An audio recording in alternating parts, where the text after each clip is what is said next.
Hi viewers, welcome to this channel. ముందుగా అయితే ఇంతవరకు ఈ ఛానల్ సబ్స్క్రైబ్ చేసుకోని వాళ్ళు ఎవరన్నా ఉన్నట్టయితే ఖచ్చితంగా అయితే సబ్స్క్రైబ్ చేసుకోండి. ఈ వీడియోని లైక్ చేయండి, షేర్ చేయండి. సో ఇందుట్లో చాలామంది స్టూడెంట్స్ వచ్చేసరికి grace marks eligibility list 3 release అయింది కదా. మరి మాకు సబ్జెక్టులు ఇంకా ఉన్నాయి, మేము 1-2 సబ్జెక్టులు కంప్లీట్ చేసుకుంటే మాకు గ్రేస్ మార్క్స్ అప్లై చేసుకోవడానికి ఉంటుంది. ఇంకా గ్రేస్ మార్క్స్ లిస్టులు ఎన్ని రిలీజ్ అవుతాయి, దాని గురించి కొంచెం అప్డేటెడ్ ఇన్ఫర్మేషన్ ఇవ్వమని చెప్పేసి చాలామంది రిక్వెస్ట్ చేస్తూ ఉన్నారు. సో దాని గురించి అయితే చెప్పబోతున్నాను. ముందుగా అయితే మీకు ఏమన్నా డౌట్స్ ఉంటే కాల్మీ4 యాప్ ఐడీస్ వచ్చేసరికి డిస్క్రిప్షన్లో ఉన్న వాట్సాప్, టెలిగ్రామ్, ఇన్స్టాగ్రామ్ గ్రూపుల్లో షేర్ చేసి ఆ గ్రూప్స్లో జాయిన్ ఖచ్చితంగా అయితే కాల్ చేయండి. ఓకేనా? మీకు ఏమైనా ట్యూషన్ కావాలంటే పర్సనల్గా ఖచ్చితంగా అయితే కాల్మీ4 ద్వారా కాల్ చేయొచ్చు ట్యూషన్స్. ఓకేనా? సో ఆన్లైన్లో. సో ఇక టాపిక్లో పెడితే గ్రేస్ మార్క్స్ ఎలిజిబిలిటీ లిస్టు చాలా తక్కువ రిలీజ్ అయినాయి. ఈ సంవత్సరం 3 రిలీజ్ అయినాయి. లాస్ట్ ఇయర్తో పోలిస్తే ఈ సంవత్సరం కొంచెం బెటర్. పోయిన సంవత్సరం వచ్చేసరికి 2. అంతకుముందు సంవత్సరం 2022 R18 పాస్ అవుట్ వాళ్ళకి 6 వరకు రిలీజ్ అయ్యింది. అయితే మరి గ్రేస్ మార్క్స్ నెక్స్ట్ లిస్ట్ కూడా రిలీజ్ అవుతుందా అంటే రిలీజ్ అవుతుంది. కాకపోతే 4th లిస్ట్ అవ్వదు అది. ఎందుకంటే ఇప్పుడు ఫైనల్ ఇయర్ 4-1 ఎగ్జామ్స్ కూడా ఫిబ్రవరిలో జరుగుతాయి. ఫిబ్రవరిలో మార్చిలో జరుగుతాయి కదా. సో R18 2025 పాస్డ్ అవుట్స్ కూడా వచ్చేస్తున్నారు. వాళ్ళకు జూన్కో ఏమో ఇది అయిపోతుంది. అయిపోయిన తర్వాత వాళ్ళు గ్రేస్ మార్క్స్ అప్లై చేసుకోవడానికి ఉంటుంది కదా 30-23. వాళ్ళకి grace marks eligibility list release చేయాలి కదా. మళ్ళీ ఫస్ట్ నుంచి రివాజ్ అవుతుంది. నాకు తెలిసి ఇప్పటి నుంచి ఇంకో గ్రేస్ మార్క్స్ లిస్ట్ అనేది మీకు రాదు. నేను ఫస్ట్ నుంచి చెప్తున్నా, స్పెషల్ సప్లీ మీకు ఉండదు ఈ సంవత్సరం అని చెప్పేసి. జరిగిందా? So grace marks eligibility list కూడా ఇప్పుడు ఏమి ఉండదేక.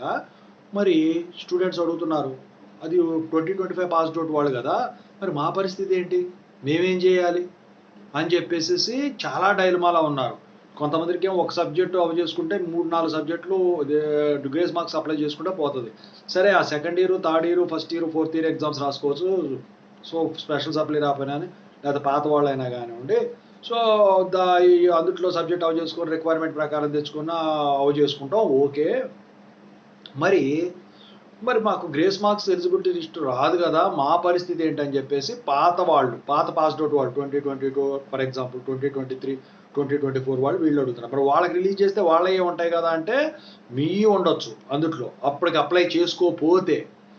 మరి కాలేజీలో వచ్చేసరికి ఎలిజిబిలిటీ లిస్ట్లో మీ పేరు లేదని చెప్తున్నారు. ఎలా ఏంటని చెప్పేసి చాలామంది అడుగుతూ ఉన్నారు. ఇప్పుడు నుంచి ఈ జనవరి, ఫిబ్రవరి, మార్చి, ఏప్రిల్ ఈ 4 నెలలు కీలకం అండి మీకు.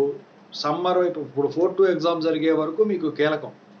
సో ఒకవేళ విడుదల చేస్తే జనవరిలో ఏమన్నా ఒక లిస్టు మీ అదృష్టం బాగుండి, అది కూడా ఎలిజిబుల్ క్యాండిడేట్స్ ఉంటే, ఇప్పుడు సెకండ్ ఇయర్ ఇప్పుడు రాస్తున్నారు, రాసిన తర్వాత రిజల్ట్స్ ఎప్పుడు వస్తాయి, 2 నెలలకో వస్తాయి. మరి థర్డ్ ఇయర్ రాస్తున్నారు, అది 2 నెలలకో వస్తాయి. ఇదంతా పుణ్యకాలం కాస్త ఏప్రిల్ అవుతుంది. మీరు ఇప్పుడు ఎలిజిబుల్ అవ్వాలంటే మీరు సబ్జెక్ట్ పాస్ అయ్యి మిగతా వాటికి పెట్టుకోవడానికి అంటే ఆ సబ్జెక్ట్ రిజల్ట్ రావాలిగా. మరి ఎలిజిబిలిటీ లిస్ట్ ఎలా రిలీజ్ అవుతుంది? ఆ అదృష్టం ఉండే ఎలిజిబిలిటీ లిస్ట్ రిలీజ్ అవుతుంది అన్న వాళ్ళకి ఒకటే ఛాన్సు ఏంటంటే పాత లిస్టులో రాని వాళ్ళ పేర్లు ఎలిజిబుల్ అయ్యి కూడా అలాంటి వాళ్ళకి రిలీజ్ అవుతుంది. మరి మీరు ఏం చేయాలి? సో మీకోసం నేనైతే కొన్ని చెప్తాను, ఏమేమి డిఫరెంట్ సొల్యూషన్స్ ఉన్నాయి.